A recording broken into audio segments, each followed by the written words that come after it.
What is up, guys? In this video, we will be talking about don't be a doormat. So if you ask anyone if they'd want to be a doormat, they'll probably stare at you for 3 seconds and think you're some sort of an idiot. But the thing is, a lot of people act like and get treated as doormats in their relationships with other people. And I used to sort of act like a doormat, and it wasn't fun. So let me tell you my story and how I managed to elevate myself from doormat status. So basically, I think I got my habit of being a doormat from my mom. So now I love my mom. I'm so grateful of all of the things she has done for me and how she's had to put up with me for, more than 2 decades. But let's get to the point. Anyways, my mom likes to keep peace in relationships. And that means making sure there's no conflict. And if there is conflict, she'd basically make sure to resolve that conflict as swiftly as possible and by whatever means are available to her. And many times this meant compromising or sacrificing what she wanted to fulfill the other person's needs. And the thing is, in many cases, a compromise or a sacrifice wasn't even needed, but she just felt like she had to do something to make the other person happy, to save the relationship. So growing up and watching my mom interact with the people in her life, I was handed an unconscious script that taught me the right way, the quote-unquote right way to do things. And in my teenage years, I had no awareness or understanding of the script that was handed to me. And having no awareness of the script, I didn't question it or analyze it, and I didn't take time to wonder if it really served me or not. I just thought it was how everyone saw the world, but the consequences of living by this flawed script eventually began to surface. So I had many friends that I hung out with, but, back in high school. But the thing was, a lot of these friendships were not based on, sound principles such as love, service, respect, and integrity. I hung out with these people because it was comfortable, and, it was fun to be able to get invited to go to McDonald's at 10 p.m. to get some, soft serve ice cream, right? I mean, it was better than just staying at home, right? Anyways, talking about McDonald's, that reminds me of this person I used to hang out with. Let's call him Bob. Yeah, Bob was a nice guy. He's friendly, polite, well-mannered, respectful, and he had many qualities of a good friend. But something was just off. My friendship with him was always on and off, and we would randomly schedule a hangout every few weeks or so, and every time we hung out, our conversation would always be opened with, "It's been a while, eh? What have you been up to these days?" And so there's this other guy that, hung out with us frequently, and let's call this guy Joe. So, Bob and Joe were really tight, and they would hang a lot. So I was kind of like a third wheel, even though they weren't dating each other, which is kind of weird. But one night, I was invited to hang out with them, and it was weird because I hadn't heard anything from those two in like 2 months or something like that, and I didn't have anything to do that night, so I just agreed without thinking too much.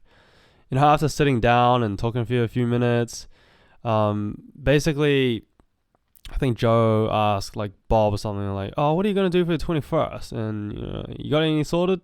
Is it next week?" And basically, in that moment, I just had this really weird, gut feeling about the whole situation. So, firstly, I hadn't spoken to them in 3 months, and all of a sudden I got randomly invited to hang out with them. And secondly, why the heck were they suddenly talking about organizing a 21st, and I had no idea about it? And thirdly, why was this hangout arranged right before his 21st? So I don't know what this means to you, the reader, but, not the reader, the listener, but at that moment, I felt like I was called to hang out with them, so that I'd be inclined to attend his 21st. Right. So after lots of planning, and from there in, the 21st didn't even end up happening. I wasn't even sure why it didn't happen, but it just didn't happen.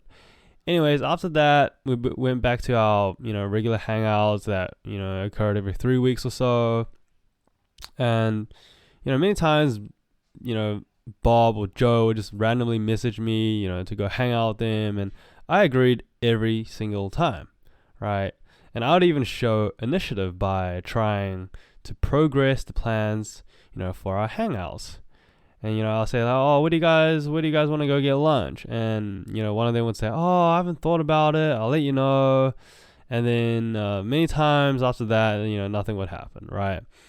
And I remember one time they asked me to hang out with them. And in the end, nothing happened. It's just like they asked me to hang out like on a Sunday or something. And then we agreed to go on Sunday, but there was no specific date or time, that was set, and then nothing happened. So I basically lived out an entire Sunday for nothing to happen. They didn't value my time at all. And in a sense, they're sort of just tolerating me. They didn't really want to hang out with me. And the thing is, I put up with that. So I allowed myself to be a doormat. And, I allowed myself to get jerked around. There was a lack of integrity from their end.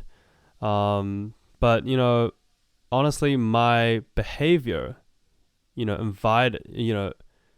basically my attitude towards them, allowing myself to be a doormat actually encouraged, more of that sort of behavior from them. And so I was still operating from the script handed to me by my mom. And I thought, that was just the way things, that's just the way things are. Deep down, I don't really believe that I could actually find, real high quality friends who'd really loved to hang out with me. I just didn't sort of believe that on an unconscious level. And so I was scared to let go of them, even though my relationship with them was not good. I was afraid of letting go of them, to find better people who really loved to spend time with me.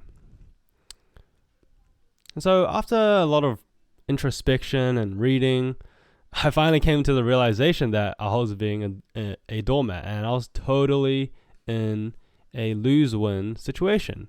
They always had their way with me. It was always on their terms. And basically my needs weren't being met. And I was clinging on to this illusory this relationship that was sort of an illusion, due to this irrational belief that I had in me that, I couldn't find better friends. And sort of after this, aha moment, this realization, I made a firm decision to myself that, I'll no longer spend time with them.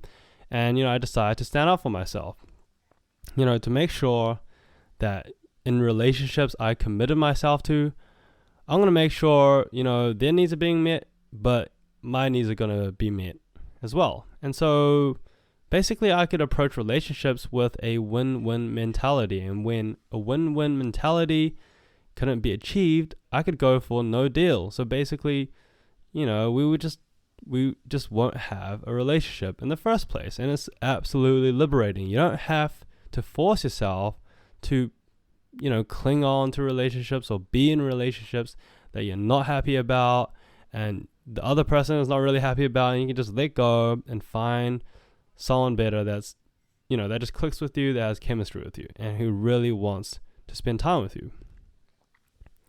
And so, yeah, that was a really powerful lesson that I learned, and it's really helped in my relationships and it's elevated me from doormat status. So that's it for this video, and thank you guys for watching.